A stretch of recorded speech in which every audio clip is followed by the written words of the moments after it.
Hi, I'm Jim Rickards, and in the next 2 minutes, I'm going to put my career on the line and expose the Democrats' secret plan to keep Trump out of the White House, even if he wins the election, which I believe will happen. You heard that right. I believe Trump will win the election, but one very real possibility that we need to consider is that he will not be allowed to take power. And it's all because of the information inside this book I'm holding in my hand.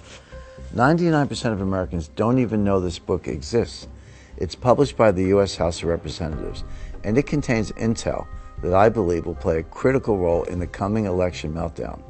I'll tell you exactly what's inside this book in just a moment, because I predict once Democrats execute their plan, it will trigger an election meltdown of historic proportions, with a 50% stock market crash and the final collapse of the US dollar. So I made a video with Jim Rickards about 13 days ago. It got 75,000 views and it's titled, "They Will Freeze BlackRock's Assets." Now, after you watch this one, I encourage you to check that one out, because in this video, what we're going to discuss is the impending stock market crash that's coming, how that will likely affect the crypto market, what inflation is looking like in the United States, and what we all need to do to prepare that way we don't get completely wiped out, how the elites have been planning for decades to completely devalue the dollar and completely shift to a new currency, and what that currency is going to be. What happened in 1913 that paved the way for the Federal Reserve today, and what is happening right now that is going to create history. What Donald Trump's new crypto project has to do with all of this, and the reason why there's been multiple assassination attempts on his life. We're going to discuss key data points like the unemployment rate, global liquidity, an update on the SEC's appeal in the Ripple versus SEC lawsuit, why the chairman of the SEC,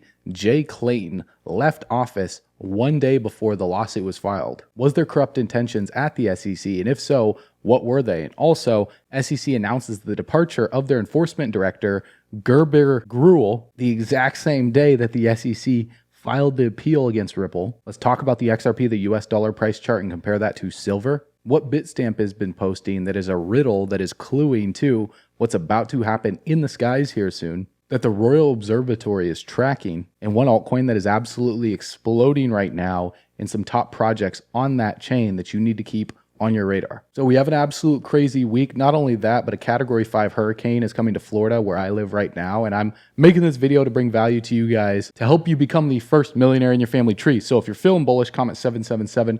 If you're feeling blessed, comment 777. And if you're going to become the first millionaire, you know what to do. Confirm it by tapping the like button, tapping the subscribe button, and comment 777 below. As always, let's run it.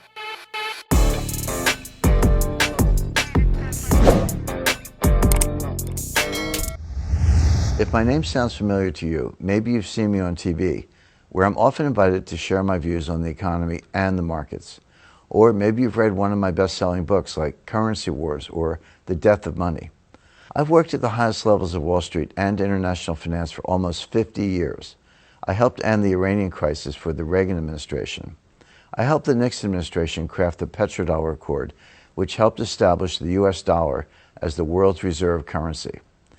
In the late 1990s, I worked side by side with members of the Federal Reserve to save America from a $1.3 trillion banking crisis involving the hedge fund long-term capital management. After 9/11, I started working with senior military leaders at the Pentagon and the highest ranks of the CIA. I helped them create a computer system to predict the next 9/11 by analyzing unusual trading activity in airline stocks. I've given advice to members of President Trump's cabinet. I've been inside the West Wing of the White House, the U.S. Treasury, and the boardroom of our central bank, the Federal Reserve. I'm telling you all this because I want you to understand that having these types of inside connections helps me see the big events before anyone else. In fact, I learned about this book I showed you earlier and its implications for the upcoming election during a recent dinner in Washington, hosted by President Trump's former campaign manager. I'm here to warn you because I doubt you'll hear about this from the mainstream media. If I'm right, and I believe I am, our nation is about to go through the biggest constitutional crisis in our history. And if you don't prepare, you could end up losing a big chunk of your savings. Millions of Americans could be wiped out and might never be able to recover. Unfortunately, most Americans will ignore all the warning signs and will just hope for the best. By the time they wake up to reality, it will be too late for them. Yes, the idea that the establishment won't allow President Trump back into the White House sounds like a crazy conspiracy theory. But once you learn what's inside this book, and once you understand its implications, you'll understand why I believe we're headed to an election meltdown of biblical proportions, and the stakes for your financial future couldn't be any higher. If you don't prepare, I predict you'll end up holding a bunch of worthless US dollars, and you'll watch your retirement account evaporate. Forget about retirement. You might never be able to catch up. But the good news is you don't have to be one of the victims of this coming meltdown. So let me show you all the facts I've uncovered. Then you can decide for yourself if I'm just blowing smoke. As for me, I've already started taking steps to protect my family and my wealth. I tell you this from personal experience, because when I predicted the 2008 housing collapse, few people believed me. In the summer of 2008, I wrote a letter to top advisors in the presidential campaign, and I predicted, quote, "We can expect another panic spike in October 2008. This financial crisis is not over." Of course, nobody in Washington believed that another crash could happen. But 3 weeks later, Lehman Brothers went bankrupt. Panic took over. Markets crashed around the world, ruining the retirement of millions. An estimated $2 trillion was wiped out from Americans' 401ks and IRAs during that crisis. 8.7 million people lost their jobs, and nearly 10 million lost their homes in the U.S. alone. Once Congress realized I was right, they invited me to testify in the Senate about the state of the economy. By the time I spoke on the Senate floor, it was too late for most Americans. The damage was done. And those who ignored my 2008 warning paid a hefty price. Research shows that even now, 16 years later, it's estimated that 115 million Americans still haven't recovered from that housing meltdown. Predicting the 2008 crisis was not the only controversial prediction I made. It is possible that they will burn this country to the ground before they let Trump back into the White House. I'll walk you through the Democrats' plan in just a moment, because once they block Trump from taking power, all hell will break loose. The stock market could crash by 50% or more, wiping out a big chunk of your savings if you're holding the wrong stocks. This election meltdown could also trigger the final collapse of the US dollar, with inflation getting 1,000 times worse than what we've seen so far. I'm also expecting violent riots on the streets. The corrupt mainstream media is already setting the stage for this coup, with headlines like this from Vanity Fair, saying that Trump should not be allowed within 1,000 feet of the White House, even if he wins the election. That's why I'm issuing an urgent warning. We all need to prepare for an election meltdown of biblical proportions. So let me walk you through the steps I recommend you take immediately. Step number 1, prepare for the final collapse of the US dollar. Now, the best way to prepare for the collapse of the US dollar is to get out of the US dollar. Why would you want to hold on to something that is inevitably going to collapse? If we look at M2 with global money supply increasing, Bitcoin is lagging behind, but Bitcoin tends to follow global liquidity. And we're going to get into that in a little bit. But first, let's look at the inflation calculator and let's look at 2008, what happened during the subprime mortgage crash. If you purchased an item for $1 back then in 2024, that same item would cost you $1.46. So if you would have just kept $100,000 in your bank account, you've lost $46,000 of spending power since 2008. So just tucking monies away in a savings account is for losers. That's why Robert Kiyosaki says savers are losers. A penny saved is not a penny earned. A penny saved is 46% of that penny lost since 2008. So that gives you a cumulative rate of inflation of 46.2% over 16 years. So that's why inflation is the silent ghost tax that you just don't see. You get taxed on your earned income at your job. You get sales tax when you go to swipe your credit card or pay for groceries or clothing in a store. You get property tax on your property that you don't even own. You're just basically borrowing it from the bank on a 30-year mortgage. You get taxed on the interest of the loans that you take out, whether they're student loans, a business loan, or anything else. And then you get the inflation tax that you have to pay if you're just holding on to the dollar. So in this video, you're going to learn how to break free from the matrix, looking at the US debt clock. The national debt is over $35.6 trillion, guys. This is out of control. And it's going to get even worse. It's projected to get over $50 trillion by 2030. So the U.S. Department of Treasury on home.treasury.gov, their official website, they have a debt limit. The debt limit is the total amount of money that the United States government is authorized to borrow to meet its existing legal obligations, including Social Security, Medicare benefits, military salaries, interest on national debts, tax refunds, and other payments. So the debt limit does not authorize new spending commitments. It just simply allows the government to finance existing legal obligations that Congresses and presidents of both parties have made in the past. and failing to increase the debt limit will have catastrophic economic consequences. It would cause the government to default on its own legal obligations because they wouldn't be able to pay their bills and the interest that they owe on all of these bonds and these loans that they're putting out there. So that would create a massive financial crisis, threaten jobs and savings of everyday Americans, putting the United States right back in a deep economic hole just as the country is recovering from the recent recession. Now, since 1960, Congress has acted 78 separate times to permanently raise, temporarily extend, or revise the definition of the debt limit 49 times under the Republican presidents and 29 times under Democratic presidents. And you can see all of the documents right here for every single year going back for decades. Now, this is what's important to know for people wondering what's going to happen for debt in the United States. If Donald Trump gets into the office, according to Jim Rickards, they're going to try and keep him out. Do you guys agree or do you disagree with that? That's a crazy prediction. But let's say Kamala Harris gets into office. What's going to happen to the debt ceiling? What's going to happen to the market? Well, the U.S. debt rises irrespective of whoever is in the White House. The debt ceiling and gross federal debt in the U.S. since 1981 to 2023 in the trillions of U.S. dollars. You can see in green here the times that the debt ceiling was suspended.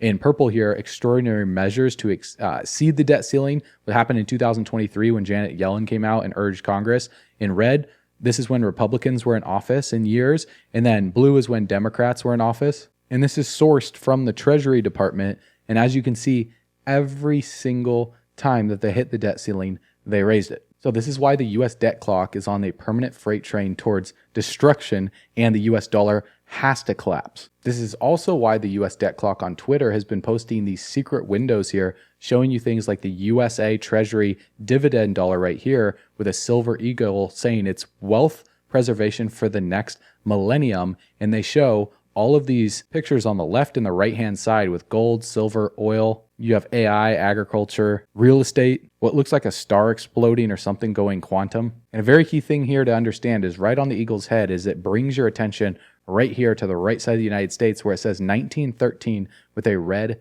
X over it. Now, what happened in 1913? Well, there was a thing called the Federal Reserve Act. The 1913 Federal Reserve Act was a pivotal congressional act that helped establish the Federal Reserve System as it exists today. It is one of the United States financial system's most influential laws. In the years prior to 1913, financial panics occurred in the United States with regularity. The Panic of 1907, during which the New York Stock Exchange fell almost 50% from its 1906 high.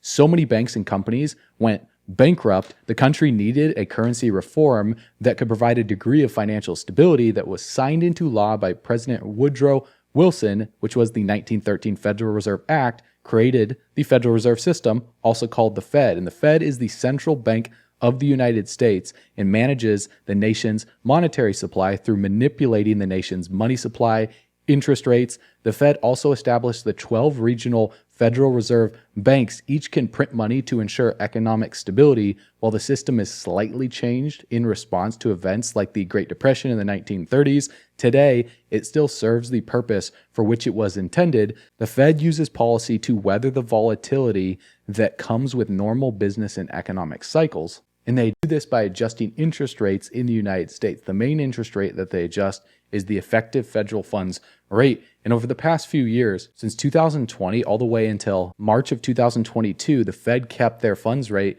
beneath 0.08, and then they started raising rates at the fastest pace in history until July of 2023, above 5%. They then kept the rates paused at that rate until just recently when they lowered the rates by 50 basis points in their September meeting. Now the Fed adjusts these interest rates to keep inflation under control because, as you guys can see, from 2020 until June of 2022, inflation got out of control, rising above 9%. So when the Fed started raising interest rates, we saw inflation come down from 9% all the way to where it is right now since August of 2024, around 2.5%. And September's rates are going to be coming out here soon. So with the Fed's target being around 2%, this signaled to them that they can start lowering rates again. Now, the problem with this is the Fed is in a pickle here because while raising rates worked and it lowered inflation, cutting rates causes inflation. So it's going to be virtually impossible for them to keep inflation at their 2% target while simultaneously keeping the unemployment rate low. So this is their dual mandate. They want to keep inflation low, they want to keep the unemployment rate low, so they tinker with the effective federal funds rate. And unemployment came in at 4.1% in September. And nobody really knows how accurate this inflation data actually is, because while it says 2.5%, who's to say that that's actually true? Plus, we got grocery stores price gouging because they're taking advantage of inflation. The rent for their location to even stay in business is going up and it's increasing, so they have to increase the prices in their grocery stores to even stay afloat. And that cost always gets pushed onto the consumers, costing you more money for your basic necessities. So if you don't prepare now, as the US national debt gets worse, as inflation rears its ugly head again and starts spiking back up, this will lead us into another recession, as it has every single time that we've seen unemployment spike. Look, I'll be the first one to admit that we've been hearing a lot about a potential dollar crisis forever. I've personally been warning about this for over a decade. In fact, in one of my TV appearances almost 10 years ago, the host asked me what could trigger the collapse of paper money. Listen to what I said. It'll be a sort of simultaneous or instantaneous loss of confidence in paper money. People say paper money is not, dollars, Australian dollars, US dollars, not backed by anything. And that's true. It's only backed by one thing, which is confidence. And if confidence is abused, it's fragile, and if it's lost, then that's the end of the system. I said it would be a crisis of confidence. And that's exactly what's going to happen once the entire world realizes the US has become a banana republic, where the establishment no longer respects our rule of law or the election results. I believe that will be the final blow to the US dollar, and if you don't prepare, you could be wiped out.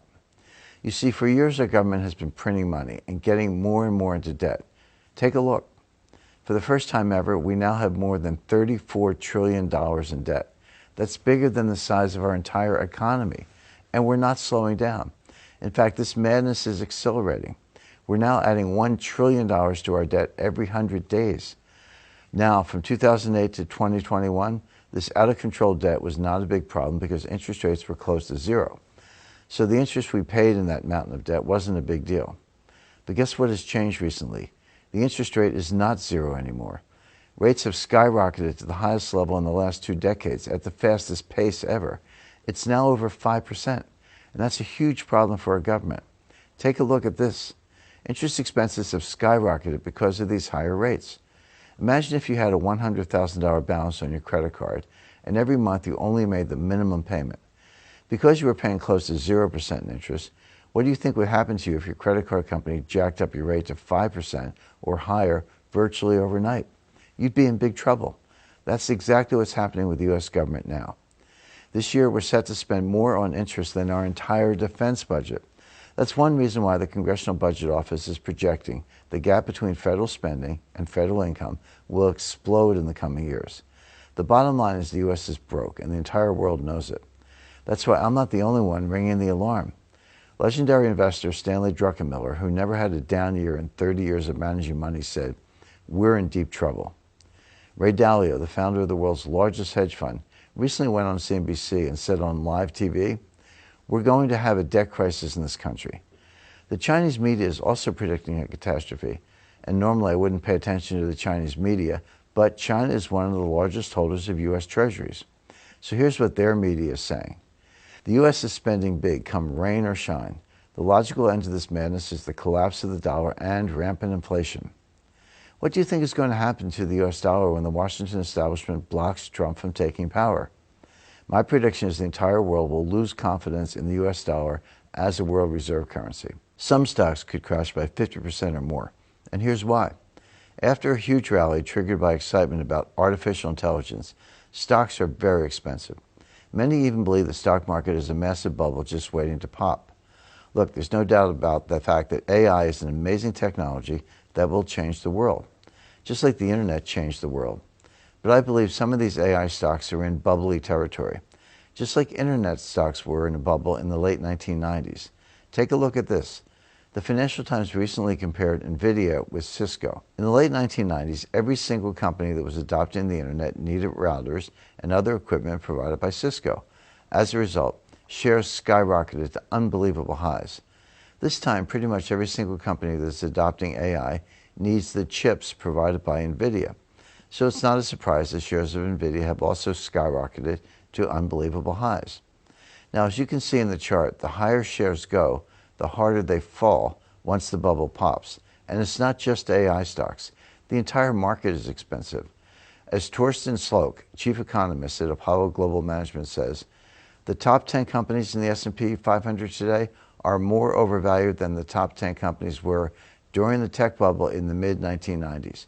He's not the only one warning about this potential collapse. Hedge fund manager Mark Spitznagel, who made a 4,144% gain during the COVID crash, warns, I expect a crash that will be the worst crash since 1929. And my friend and author of Rich Dad, Poor Dad, Robert Kiyosaki, predicts the biggest bubble in history will wipe out baby boomers. Maybe that explains why several billionaires are cashing out of the stock market in a phenomenon that has been called the Great Cash Out. Jeff Bezos recently sold Amazon shares worth $8.5 billion. Jamie Dimon, CEO of JP Morgan Chase, sold $150 million in stock. This was his first cashing out since taking the top job at the bank 18 years ago. Leon Black, co-founder of Apollo Global Management, sold $172.8 million in stock. This was also his first ever stock sale. Mark Zuckerberg unloaded about $638 million worth of Meta stock. The trust for the Walton family, heirs to Walmart's founder, sold $1.5 billion in Walmart stock. Warren Buffett, who's considered by many the best investors ever, also seems to be cashing out. Last year, his firm sold $32.8 billion worth of stock. Instead of buying new stocks, his company Berkshire Hathaway is sitting on a record $168 billion pile of cash. He recently even called the stock market a casino. So think about that. Why are all these legendary investors dumping stocks? I believe they're cashing out because they know a stock market crash is coming. All we need is a trigger event. I believe we'll get that trigger event in the coming election meltdown, when investors will be blindsided by the unprecedented levels of uncertainty. So that's why it's important to prepare before this happens. So when we discuss the US debt clock and give you education about what all this stuff means, well, when they create the new currency after the collapse of the US dollar, it's going to be backed by a basket of commodities, precious metals, and other currencies for the next millennium. Now, here's the key to understand here, because Donald Trump launched this project, World Liberty, and they started it by opening it for accredited investors in the US only, and all non-US people, the KYC was required. And then Trump came out on Twitter for the launch, and he said this.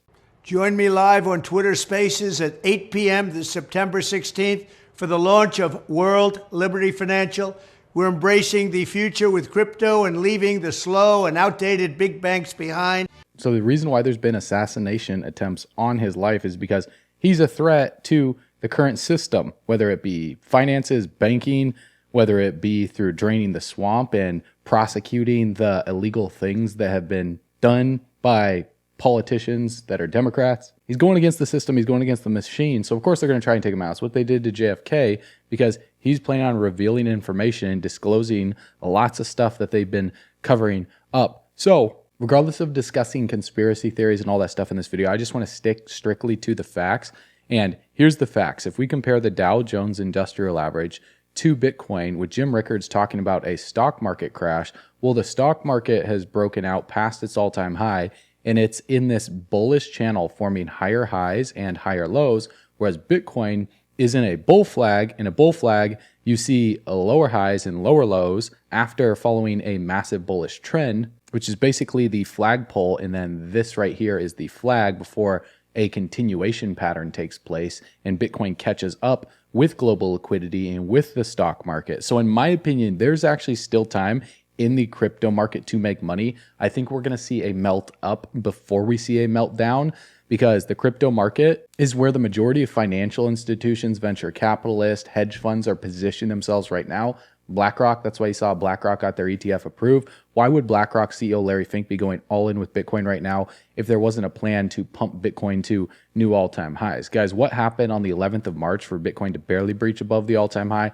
is not really a true price discovery. It's not a true all-time high. We're about to go into a massive breakout, in my opinion. I could be wrong here, but then we're going to see one of the gnarliest crashes in history at some point in 2025. Now, if it happens around election, then this would be the shortest bull run ever based on Bitcoin's 4-year market cycle theory. But if you look at when the top came in for Bitcoin in November of 2021, the stock market topped out shortly after that. It was roughly around the same time. I mean, if you sold on the Dow right here, you pretty much caught the top The Dow bottomed before Bitcoin did.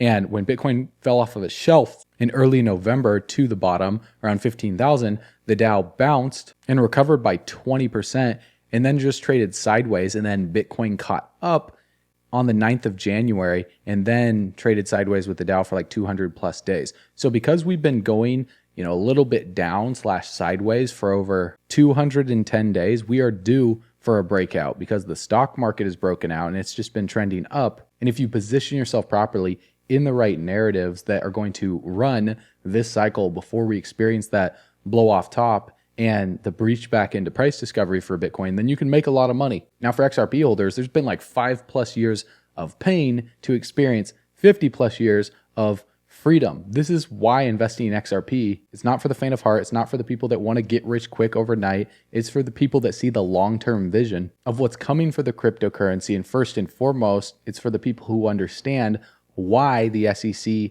filed this lawsuit and has been battling Ripple for years to slow down the adoption of XRP. Here's an update. The SEC's appeal is only about money. It's not about XRP's status as a security. So XRP's price staying low right now is fugazi. It's just like war news that doesn't have anything to do with actual crypto technology. But when news like that hits, people panic because it's the rumors of what could happen that causes things to sell off. And so with the appeal, people just don't know. They sell out and they move on. So we need to address, why did Jay Clayton, who was the chairman of the SEC, file a lawsuit against Ripple one day before he left office? And also, why did the enforcement director Gerber S. Gruhl announced that he was going to be leaving the SEC the same day that the SEC filed the appeal? Something doesn't add up here. So this was posted by John Deaton, saying that you would think that blatant government corruption and self-dealing was the stuff of a Hollywood movie, but when you peel back the layers of the Ripple case, examine its origins, and review key facts related to some of its central figures at the Securities and Exchange Commission, a larger story emerges that can't be ignored. The former chair, Jay Clayton, and ex-corporation finance director William Hinman and former enforcement director Mark Berger took very specific actions while they were in office related to very specific cryptocurrencies. In parallel, they have very specific financial interests related to cryptocurrencies at the same time, which were benefited by those actions, while millions of retail holders of a specific cryptocurrency were directly harmed, XRP holders. So Deaton says those are indisputable facts, and taken together, they point very clearly to something very troubling behind the SEC's filing of the Ripple case on Clayton's last day in office. So how can anyone out there look at these facts in this video and just dismiss the idea of corrupt intent and say that there isn't a much bigger purpose for XRP for the reason why they did this in the first place? So here's what we need to know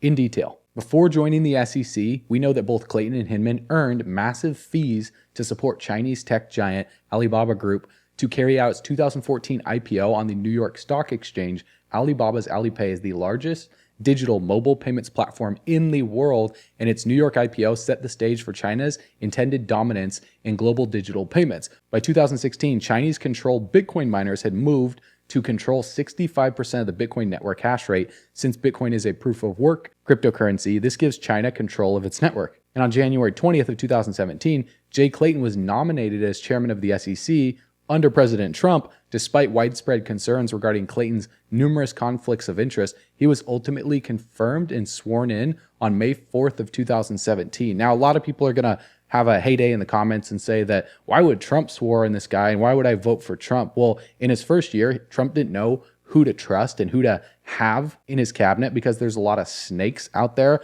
But when you cut the grass, you get to see who's a snake and who's a farmer trying to plant the crops and trying to protect the livestock. And then you can get rid of the snakes. So his second time in office, now he knows. And that's why he's vowed to fire Gary Gensler on day one. On May 9th, 2017, Hinman was named the Director of Division of Corporation Finance at the SEC. Upon his appointment to the SEC, he left his post at the law firm Simpson Thacher, which sits on the Enterprise Ethereum Alliance and represents cryptocurrency-related financial interest, but continued to receive millions of dollars in financial payments from the firm. So, conflict of interest with Ethereum. In short, Hinman had clear financial interest in any regulatory action by the SEC related to cryptocurrencies while he was serving in a top SEC position. This was something a former SEC ethics lawyer said was a little unsettling. In 2018, Clayton publicly declared Bitcoin is not a security, sending the price of Bitcoin soaring. During a 2018 Yahoo Finance Summit in San Francisco,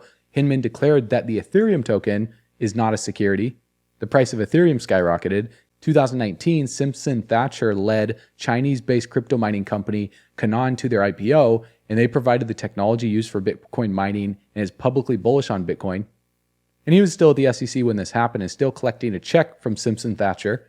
And in early November of 2020, when that bull run began, then Director of National Intelligence John Ratcliffe wrote Chairman Clayton to express his growing concerns over China's dominance in crypto and the risks it possesses for U.S. national security. And on December 4th of the same year, he resigned from the SEC. Now, as you guys know, that's when the lawsuit was filed against Ripple. That same month, by December 22nd, saying that XRP is a security, sales of XRP is a security, causing the price of XRP to plummet. So it's very clear the SEC, they don't want to protect retail investors. And on January 12, 2021, Acting Enforcement Director Mark Berger announced his resignation from the SEC, departing the agency at the end of the month. So why would they resign all around the same time, right after this lawsuit was filed? On January 12, 2021, Bloomberg reported that Hinman would be returning to the law firm Simpson Thacher, which continued to sit on the Ethereum Enterprise Alliance.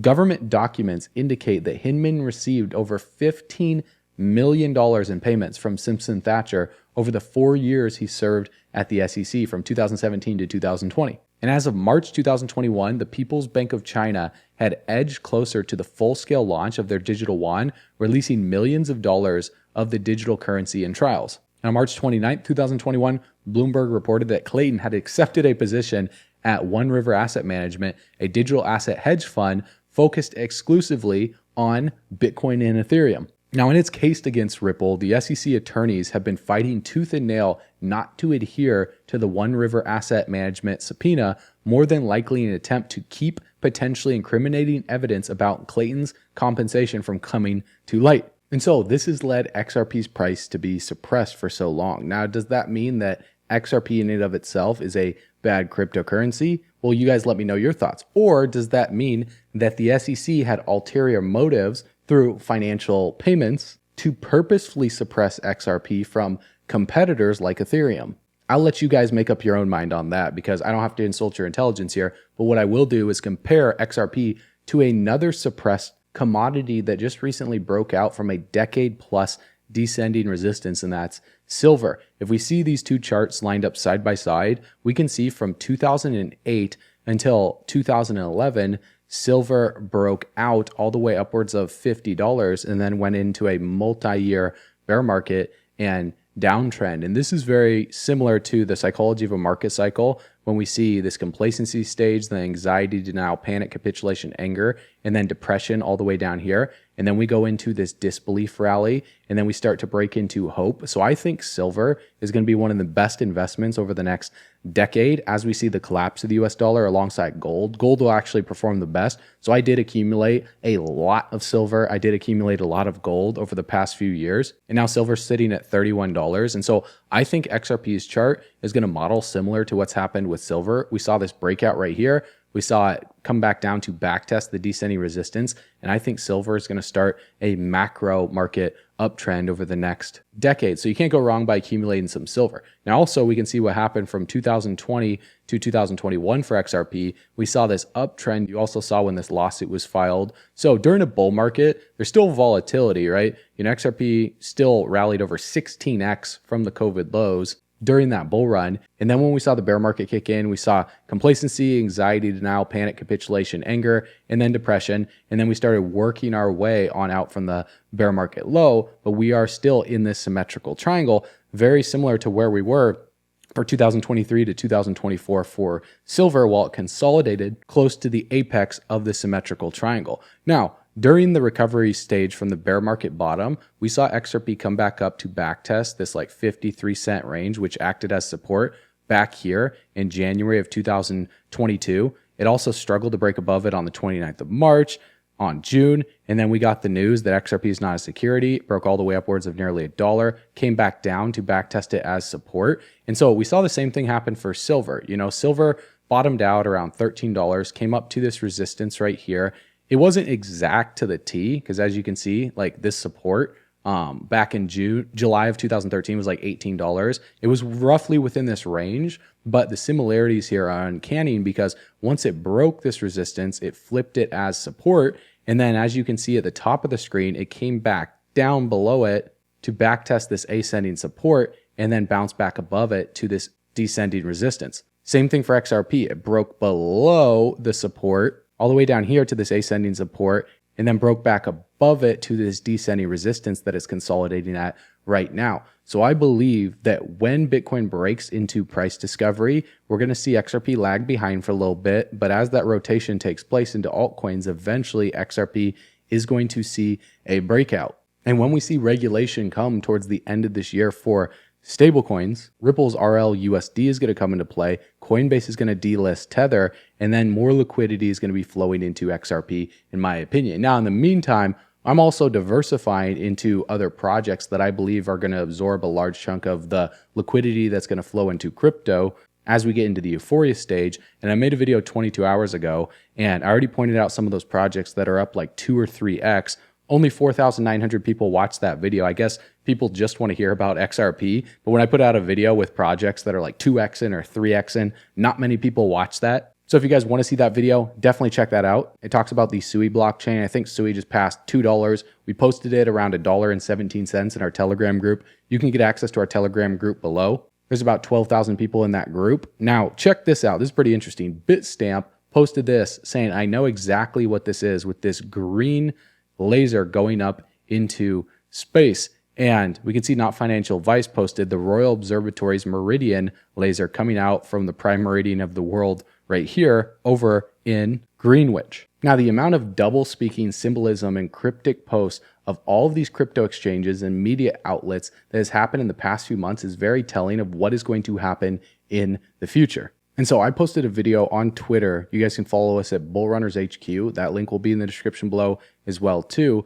talking about the XRP and XLM potential explosion date based on this biblical event that's about to happen this year that the Royal Observatory is tracking. It's about 17 minutes long. You guys can check that out. It's also on the YouTube channel. If you find that video, or just go to the Twitter below, watch that right here. It was posted on September 24th, where we uncover riddles, what NASA has been posting about awaiting a rare nova explosion in the Corona Borealis. There's also a song from Will Ferrell and Ryan Reynolds that was made during Christmas talking about Ripple that you definitely need to hear, and a lot more riddles that we uncover, because as the collapse of the US dollar takes place, if you're not in productive assets, if you don't own any farmland, if you don't own any precious metals, if you don't have any real estate, if you don't have any cryptocurrencies, and you're just holding cash in a bank account, and you've been watching this channel for the past year or two, then there's nothing that I can do to help you out, man. Because all of the people that have been preparing for years that have been watching these videos, those are the people that have been backing up their truck all the way to the bank, grabbing the bags, packing them and stacking them, leaving no bags left behind, because